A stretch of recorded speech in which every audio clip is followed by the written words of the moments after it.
Hi and welcome to the Ruby Tuesday. My name is Ruben and this is my review for Netflix's original series, What If. So, What If is an original series, but it is produced by Warner Brothers. So if you see that logo pop up at the beginning, you go, I wonder why that is. It's because it was produced with them, but it is totally for Netflix, which is why it's an original. So What If is 10 episodes long. The first one is kind of the pilot at just under an hour, and each subsequent episode is about 45 minutes to 50 minutes long. And each episode is fairly easy to get through. You probably don't want to binge the whole lot, well, unless you've got like a whole day, 10 hours to just kind of sit through and watch the whole lot. But I would say for the most part, you're probably going to watch it in 2 or 3 sittings. So What If? What is What If? What If stars Renée Zellweger. She is what you would class as the Black Widow, or the businesswoman strategist. She's got her hand in many areas. She comes across as highly intelligent, and she approaches this young couple, Sean and Lisa, with a very dubious proposition. And if you've seen the trailer, you might think that, wait a minute, I've seen this series or the story before in a movie called Indecent Proposal, and you might go, well, I don't want to watch 10 episodes of that because I've already seen it and the film is okay, and I don't know if I want to watch that in the whole series. But I have to say, it is that at first, and then it's not. It completely does its own thing and goes its own route, and it's so much more than Indecent Proposal. Firstly, Renée Zellweger, I was eager to see what she was going to do with this character. I haven't seen her for a while, and I haven't seen her in a role like this before, and I have to say she does this well. She plays this woman that has plans upon plans upon plans, like she's this Black Widow spider pulling on threads, and the story weaves and intertwines with quite a few different storylines, but it all manages to come together at the end. And at the end of the 10th episode, I was really satisfied with what they did, because I thought they pull the story together. So it goes in many directions. Some series don't manage to pull the story together, but the writing in this, I think, is probably the strongest thing for What If. Apart from the acting, the writing is good, the dialogue is well handled. So you get this young couple, Sean and Lisa, who, well, Lisa is this brilliant scientist, and she comes up with something that's going to help young children, or the human race, but she's borrowed money from family members and it's not doing well. She pitches the idea of what she can do to many people. Nobody wants to take a chance except for Renée Zellweger's character, Anne Montgomery. The pitch is, I will fund it if you let me spend a night with your husband. And I'm not giving anything away because that's in the trailer. A night alone with your husband.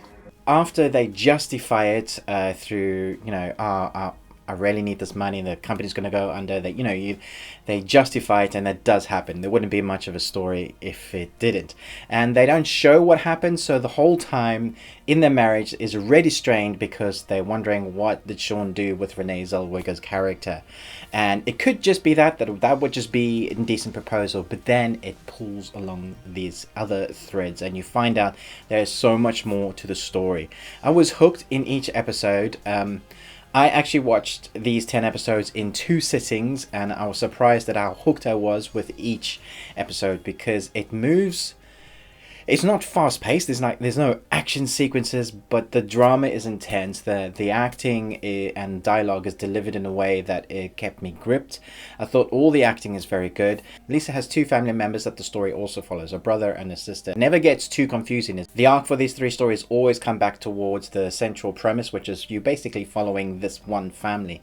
But I think it's very cleverly done. So you got this baseline of what is Renée Zellweger doing, why is she doing all this to this young couple, why is she giving them the money, but then why is she messing with them?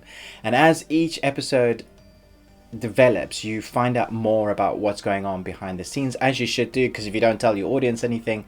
But I think it only gives you little bit by little bit that you need to know, so it keeps you guessing right until the end. I would say that there are 2 moments at the end that one annoyed me, and one I was like, Wah! Because there are 2 moments where you guess.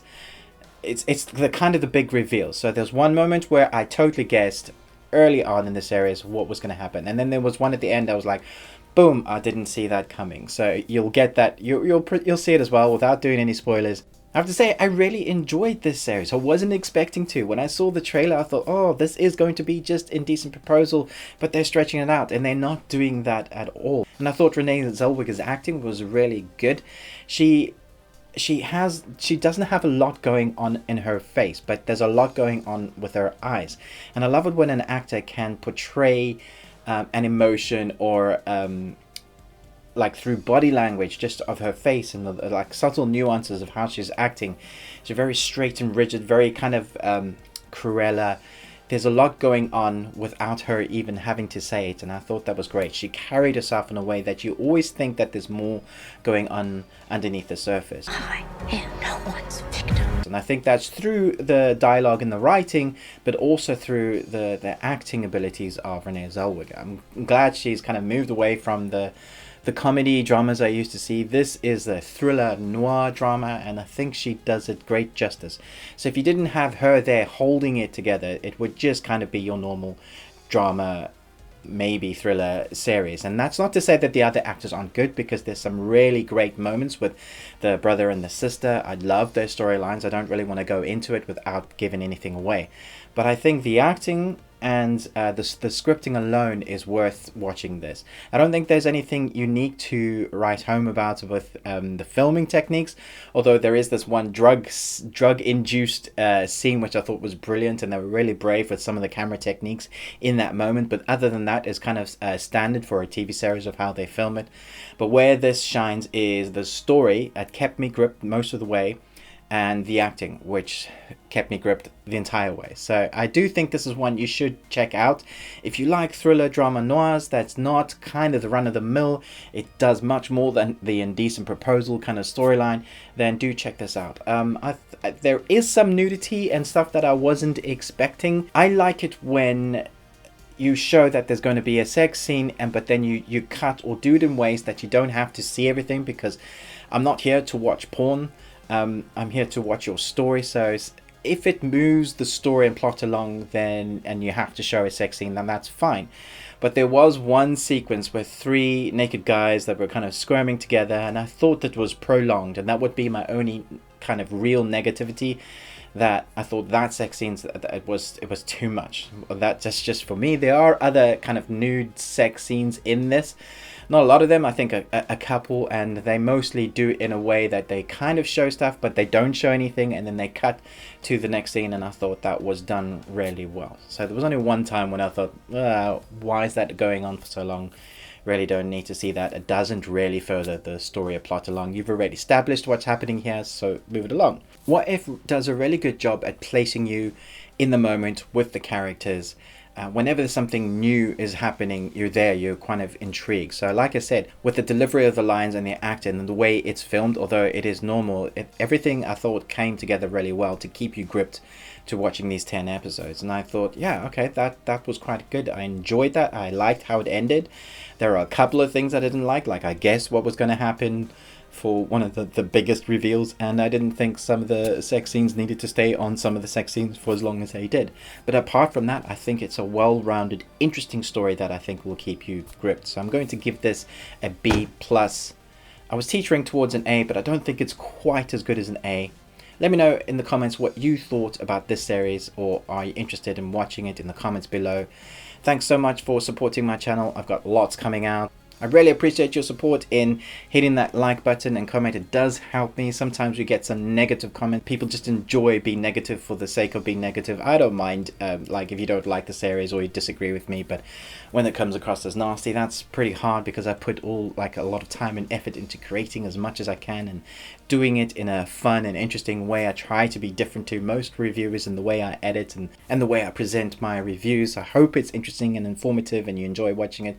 So do hit that bell and subscribe if you're not a subscriber yet, if you like my content. If you didn't like what I said and you thought it was uninformative, then feel free to hit that down thumb or unsubscribe. But I really do appreciate you guys and everything that you do and continuing to support my channel.